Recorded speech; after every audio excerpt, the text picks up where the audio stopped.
Yo, what is up, everybody? Today again, welcome back to another Naruto reaction video here today. And today I got a cool video for you guys. This is How Strong is Obito with the great Swagkage. So as you guys know, I did How Strong is Itachi a couple weeks ago. So today we're going to be looking at Obito. Now guys, Obito to me is a very underrated character. I think he's the strongest member of the Akatsuki in my opinion. And doesn't get the credit that he deserves. You know, he has Kamui. He has pretty good genjutsu with the feats that he has accomplished, such as the 4th Mizukage, and things of that nature. So we're going to be looking at what Swag has to say about Obito. I'm pretty interested in it. But before we begin, any love's really appreciated. Hit that like button, turn on bell notifications to stay up to date with yours truly. And if you are new and you enjoy, and you mess with the kid, hit that sub button, man, because once you do, become part of the family forever. Let's not waste any more time. Screen. Let's see what Swag has to say today.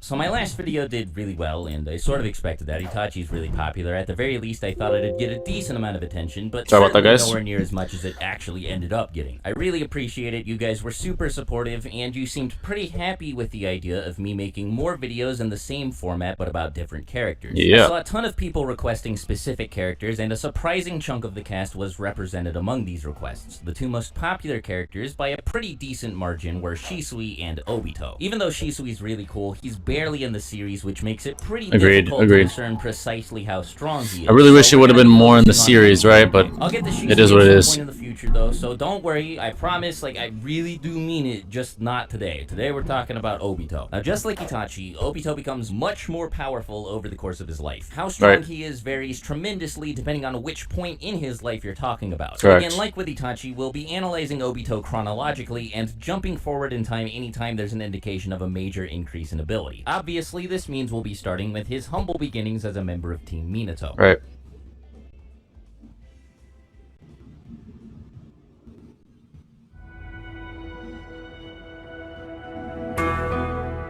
Part 1. Alright, so we're starting with this version of him, of course. At this point, Obito's kind of a dunce. That's the entire point of his character. And when we first see him during the Kakashi Hiden chapters, even though we're not given a lot of time to learn what he is and isn't capable of, you can still tell that he's not cut from the same cloth as the rest of the Uchiha clan. As we're fed more information about Obito and his life before he met Madara, this starts to feel more and more true. He doesn't really accomplish anything worth mentioning and is clearly the weakest of his 4 team members. Now, most people think that this changes at least a little bit when he first awakens his Sharingan and helps Kakashi take out 2 rock ninja, but you'd be surprised by how little you actually get to see him do. He stabs 2 people, and one of them happens to be camouflaged. That's it. Now, I'm not saying that means Obito's completely worthless even after awakening his Sharingan or anything, but it wouldn't be fair to make any judgments about what he's capable of given how little he accomplishes. Now, all that said, as soon as he meets Madara and subsequently unlocks the ability to activate the Mangekyo Sharingan, he pretty much becomes an entirely different person. Alright, this is when it became Zetsu Obito, right? Correct. Alright, so now we're moving on to part 2. Blood Mist Battle. Alright.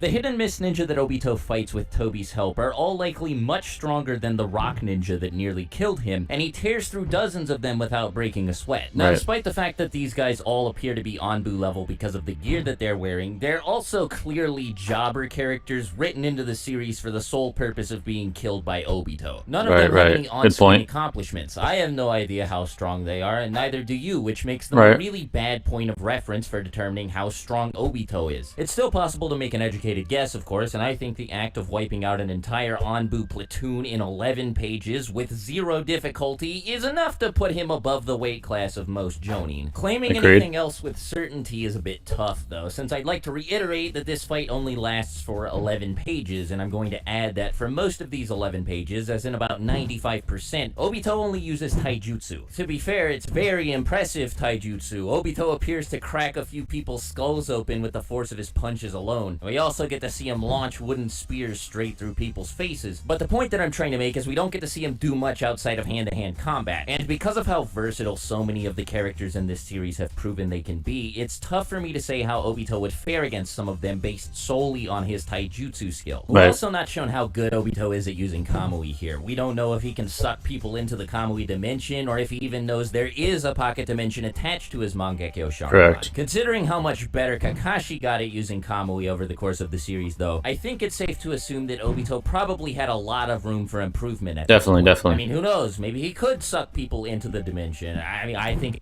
I want to pause here because, to be fair, he did destroy those Anbu ninja shinobi, right? But he had the help of Zetsu. Now, Zetsu is a significant amplification, taking into account when Zetsu merged with Yamato during their 4th Great Shinobi War. Yamato was fucking up the Shinobi Alliance. Hiruzen had to intervene and fight that giant-ass Buddha statue that Yamato, along with Zetsu combined, were wielding. So let's take that into account. Now, Obito is not weak at this point in time. Obviously, he has some part in this, right? He has some part in this. He's the one throwing the punches and stuff like that. But taking into account, he had Zetsu attached to him at this point. He's still strong either way. I'm not taking anything away from him.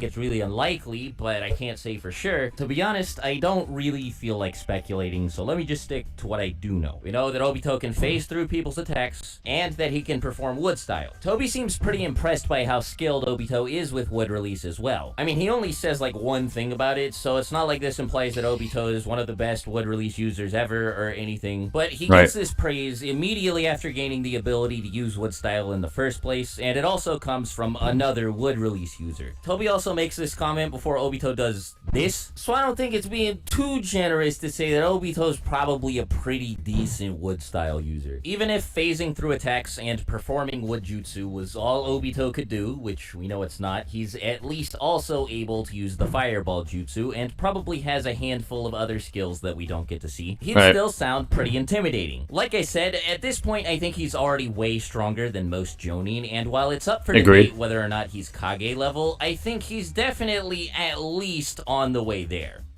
Right. Good point. I agree. I like the format of these videos. You know, I like how he goes by each version. You know, list each version. I like that. Moving on to Yellow Mask Obito, the one that attacked Konoha with the 9 tails under his control, I actually have a lot less to say about him than I expected. Now, there's still a decent bit to dig into here, but the fight's really short, only about a chapter long. And Obito loses kind of badly. Now, it's not like Obito's near death at the end of the fight or anything. Minato hits him with a good old Rasengan. Now, I said this before. I don't think he lost badly. He did lose, obviously, as you can see right here in this image here, but he didn't lose badly. Minato just happens to have amazing reaction time and happens to have Flying Rising, which is the speed of light. So I don't think Obito lost badly. He did lose, but it was pretty contested. Now, I'm not taking anything away from Minato. He still won this battle. He's a monster. But let's give Obito some credit here. Smackdown, but doesn't land any other major hits on him. And even though Obito does retreat at the end of the fight, it's not because he doesn't think he can beat Minato or because he's losing really badly. Though personally, I don't think he would have won had he continued to fight Minato. But anyway, I agree. The reason he actually leaves is because the Kyuubi gets separated from him. The whole reason he went to Konoha was to capture the 9 tails, so losing it sort of defeated the purpose of being there. He left because he didn't feel like he had any reason to stay, not because he was worried he was going to die. Now, even though he loses to Minato, I mean, like, it is Minato we're talking about. That's not a huge deal. Obito still shows that he's plenty powerful anyway. He manages to successfully separate Kushina and Minato for long enough to extract the 9 tails, then puts the 9 tails under his control. He almost, on 2 separate occasions, sucks Minato into the Kamui dimension and only fails because he's fighting the actual fastest ninja of all time. Another thing I want to mention is this Obito fights with a pretty clever strategy using chains in combination with Kamui. He has chains bound to both of his arms, and the purpose of the chains is to catch people after he passes through them using Kamui. While they're caught off guard by being tangled up inside of the chains, I imagine Obito can do whatever he wants with them, including sucking them up with Kamui to secure instant victory. Again, the only reason this didn't work on Minato is because Minato can teleport, but there are so many other people that this should work on, and I'm honestly surprised that Obito stopped using the chains because of how... Yeah, that's a good point. I don't know why he stopped using the chains. They're very useful in my opinion.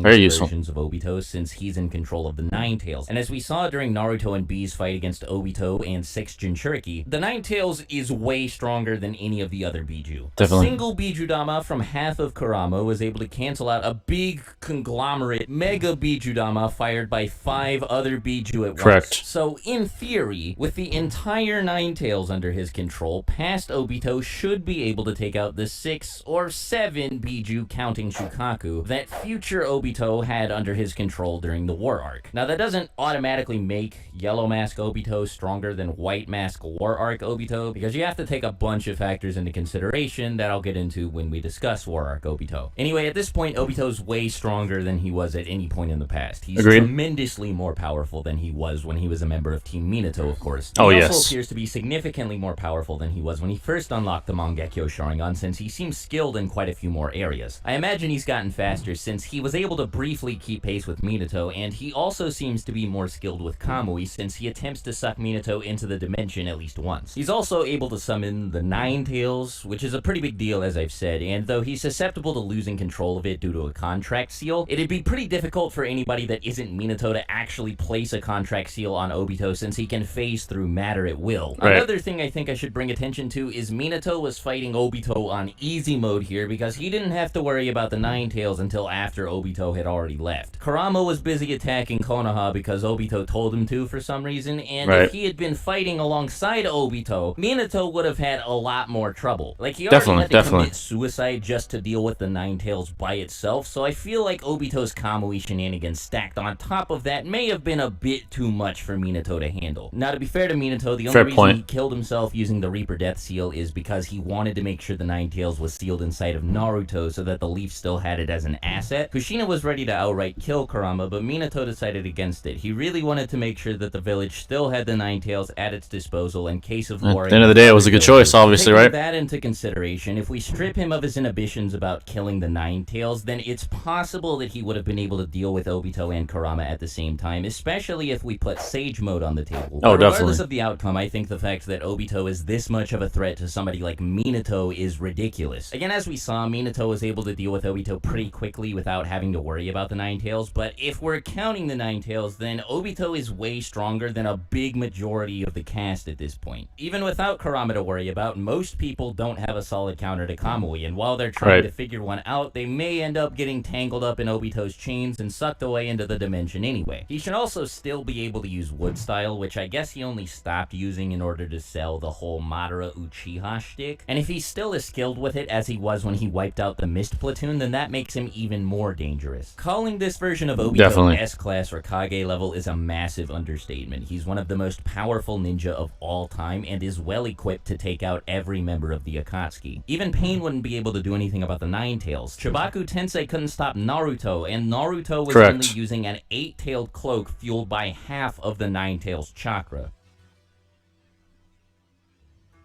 Now, it's debatable if he beats the entire Akatsuki, but it is possible. I agree.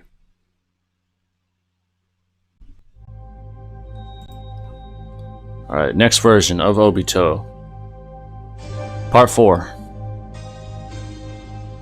When he's Tobi. Alright. Let's move on to Orange Mask Obito, and now this is a little bit tricky because it's at this point in the series that we see him do the least amount of fighting. He's mostly preoccupied with taking care of the setup for the Eye of the Moon plan, and in the process he does a whole lot of lying. He initially fools everyone with the goofball Tobi persona, and then starts trying to convince people that he's Madara Uchiha. None of this misdirection makes it any easier to figure out how strong Obito was at this point, but luckily, thanks to the fact that we know at least a little bit about his life before he put on the Orange Mask, we can use stuff like his fight with Minato and his fight against the Blood Mist as a baseline for his strength here. Like I said in the Yellow Mask Obito section, I think he's the strongest member of the Akatsuki, and there's a lot of evidence to support that spread throughout the first half of Shippuden. Since this is a pretty hotly debated topic, that's where I'm going to start, because I know there are a ton of people who don't think he's stronger than either Pain or Itachi, and I'd like to establish right from the beginning here that he definitely 100% is. So even though he can't freely summon the Nine Tails anymore, and does doesn't get a free win against most of his potential opponents, Obito's had 16 years to get stronger, and there's no way he's weaker than he was when he fought Minato. Definitely, I agree. He should be substantially more powerful. Even if that's not enough to convince you, despite the fact that every member of the Akatsuki gets their orders from Pain, Pain receives his orders directly from Obito. Now, you could be thinking that doesn't mean Obito is stronger than him. Nagato could just trust in his wisdom and his judgment, since he claims to be Madara Uchiha after all. And while that's a fair point, if Obito was nothing more than the brains behind the Akatsuki, he'd be relegated to the role of advisor, not full-blown leader. Since Nagato and Konan were two of the organization's founders, and they have radically different plans for how to use the Biju once they're collected, there's no reason they'd allow Obito to bark orders at them if they were more powerful than him. Anyway, now let's move on to Itachi. Every time I come across people discussing this topic, I see these two manga panels brought up. I don't think people know what they're actually intended to mean, so let me quickly clear up some misconceptions about them. In the first one, Obito's telling Zetsu the Akatsuki is free to attack the Leaf because Itachi's dead and he doesn't have to worry about him anymore. I see a lot of people acting like this means Obito didn't attack Konoha strictly out of fear that Itachi would kill him if he tried to, and that's a little bit ridiculous because he says this right before he sends Pain to capture Naruto. The reason Obito says this is because he doesn't want to create any unnecessary problems when he knows he doesn't have to. He clearly knew about Itachi's terminal illness since he brought it up during his conversation with Sasuke, so why would he start problems with Itachi when he could just sit on it, wait to attack Konoha until after Itachi is dead, and then capture the Nine Tails, since the TOBI has to be sealed inside of the Ghetto Mazo after the first 8 Biju have already been captured. Part of the agreement he made when he recruited Itachi to join the Akatsuki is he'd stay away from Konoha as long as Itachi gathered Biju and money for the Akatsuki, and all he's saying here is he doesn't have to worry about that anymore. If he was really worried that Itachi was going to kill him if he attacked Konoha, then all he'd have to do is bring Pain and Kisame with him, and there's no way Itachi would win that fight. In the second panel, he's obviously not talking about an actual proper fight. If he was worried that Itachi was going to kill him out in the open, and that he'd actually already be dead if he hadn't kept some information about himself hidden from Itachi, then why wouldn't he just do what I was talking about earlier, tell Pain that there's a traitor among them, and send as many members of the Akatsuki as he has to kill Itachi before that can happen. All he's talking about here is how Itachi tried to kill him by planting Amaterasu in Sasuke's Sharingan, and if he had known to take precautions for Izanagi, then Obito probably would have been killed. It's also possible that Obito let himself get hit by the Amaterasu just so he could Izanagi out of it to shock Sasuke, because even though he was that's a stretch in my opinion. That's a stretch. Likely shocked by what was happening, he's reacted to things moving more quickly towards him than the Amaterasu before. For example, during the 5 Kage Summit, the Raikage, who was able to dodge an Amaterasu shot at him by Sasuke, charged. Alright, so I want to pause it here. I disagree with Obito, with Swagkage a little bit here. One, right here, he's expecting the Raikage's attack. Amaterasu, yes, is slower, but he wasn't expecting that, so I disagree with that. Also, while I don't think Itachi beats Obito, I think Obito respects Itachi. He's not scared shitless of him, right? But he respects him, and that's why he said that statement that Swag showed on that panel. So I think Swagkage is kind of belittling what Obito said a little bit to some extent. Now, I still think, yeah, he doesn't beat Obito. Itachi doesn't beat Obito. And I think Obito is the strongest member of the Akatsuki. So that's still true to me, in my opinion, as well. But I just think, Swagkage, is belittling these points a little bit. But either way, the conclusion's still the same. At Obito at full speed, and Obito was able to activate Kamui in time to avoid getting hit. Even dismissing all of that, when Obito first approaches Kabuto during the build-up to the Fourth War, there's a clear amount of tension in the air, and Obito appears to be threatening to kill him, so Kabuto responds by summoning 5 dead Akatsuki members with Edo Tensei, and initially, Obito isn't fazed in the least by this. Correct. All Kabuto's asking is to join forces, and Obito straight up says, "And what if I refuse?" It's only after Kabuto summons Madara with the jutsu that Obito finally backs down and agrees to let Kabuto work with him. This implies, but doesn't explicitly state, that Obito was confident he could deal with Kabuto and 5 members of the Akatsuki at the same time, including Itachi. To be fair, this could be a stretch. Obito could have just meant he planned on retreating. Kamui allows him to help after all. But the combination of Kamui, Wood Release, and Izanagi may have been enough to shut Kabuto down. It's not like Obito has trouble fighting against against large groups of people anyway. Just before Itachi's fight with Sasuke, Obito encounters a team made up of Naruto, Sakura, Kakashi, Yamato, Kiba, Shino, and Hinata, and none of them can hit him. Oh yeah, they had no chance. That I agree with. They're Yeah, all they had no just chance. sitting there stumped, trying to figure out what to do against this guy. And obviously, 5 Akatsuki members and Sage Kabuto is a much stronger team than the one I just mentioned. But Obito wasn't even close to taking that fight seriously. He was goofing off and still pretending to be Tobi after all, so if he chooses to actually fight for real against Kabuto, he may be able to walk away with a victory, though I'm fully willing to acknowledge but it's definitely the possible possibility that Kabuto and his Edo Tensei summons may be able to rip Obito apart. Anyway, some other impressive accomplishments of his include surviving Konan's sea of 600 billion paper bombs, defeating Danzo's subordinates in like 20 seconds, and my personal favorite, using Kamui to teleport inside Onoki's particle-style jutsu. That was impressive, definitely. That was amazing. Out before he's disintegrated. That was amazing. Overall, a fairly strong fella, to say the least. Like I said, he should have gotten stronger since his fight with Minato, and he was already ridiculously powerful then, so it stands to reason that he'd be crazy powerful after 16 years of potential training. Now, before I go any further, I do want to bring attention to some things that I haven't mentioned yet, and they sort of apply to every form of Obito, but they only really start affecting how he fights once he puts on the orange mask. The first thing is half his body is basically made up entirely of Hashirama, and that's a pretty big deal because it gives him crazy regenerative powers, and of course, as we've discussed, it allows him to use wood release. The regen is a lot more noteworthy though, since it means he can take a lot of damage and still come away from it without having too much to worry about. It also allows him to use Kamui endlessly with pretty much no consequences. He may as well have an eternal Mangekyo Sharingan, since there's no reason for him to ever stop using it unless he wants to. Good point. That is true. Very true. The other thing I want to mention is that Obito is pretty skilled at using Genjutsu, like all Uchiha are, thanks to his possession of a Sharingan. We don't see him using it that often, but at the end of his fight with Konan, he places her under a Genjutsu so powerful that it forces her to reveal where Nagato's Rinnegan are being hidden. His ability to use Izanagi is just overkill. With it, Kamui, and everything else I've mentioned at his disposal, Obito is basically impossible to kill. Yeah, he's a monster. At the same time, it's very easy for him to wipe out anyone he sees as a threat. Alright, next version, folks.